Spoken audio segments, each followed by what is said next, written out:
Marriage. Marriage is a partnership on your entire life, right? Marriage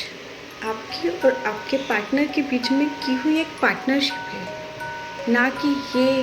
वो decision है जिसमें आप किसी इंसान के साथ में 2 से 3 बार मिलकर ये डिसीजन नहीं ले सकते कि हाँ, मैं इसी इंसान के साथ में मैरिज करूँगा या इसी इंसान के साथ में मेरी शादी होगी। क्योंकि कई बार ऐसा होता है कि हम किसी से 1 से 2 मीटिंग में मिलने के बाद अट्रैक्ट तो हो जाते हैं, मगर हम हमारी पूरी लाइफ उस इंसान के साथ में नहीं बिता पाते। क्योंकि मैरिज के बाद बहुत सारी ऐसी चीज़ें होती हैं जिसमें हमारे विचार या हमारे व्यवहार में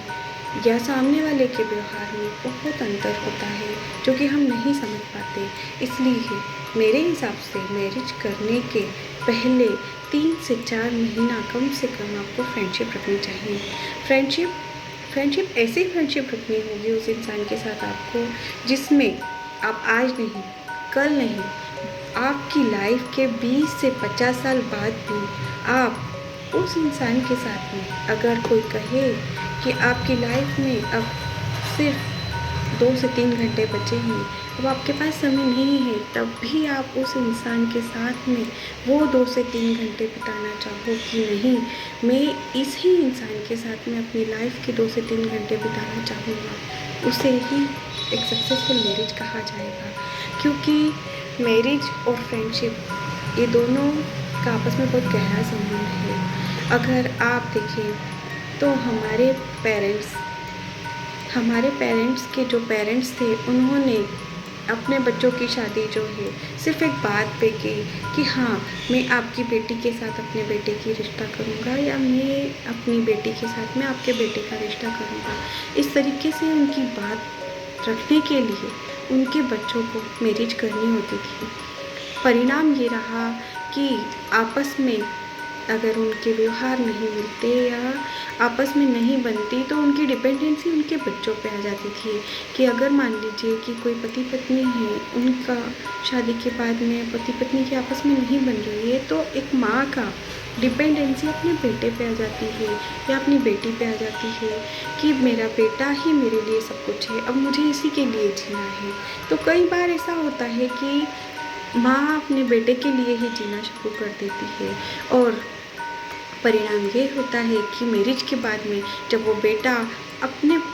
परिवार के प्रति थोड़ा बहुत भी सजग होता है, तो उस माँ को बड़ा बुरा लगता है और उसकी लाइफ बड़ी अनईजी हो जाती है कि यार अब तो जीना है सिर्फ, क्योंकि ना बेटा अपना है ना अपना पति है, बस। और फिर वो माँ एक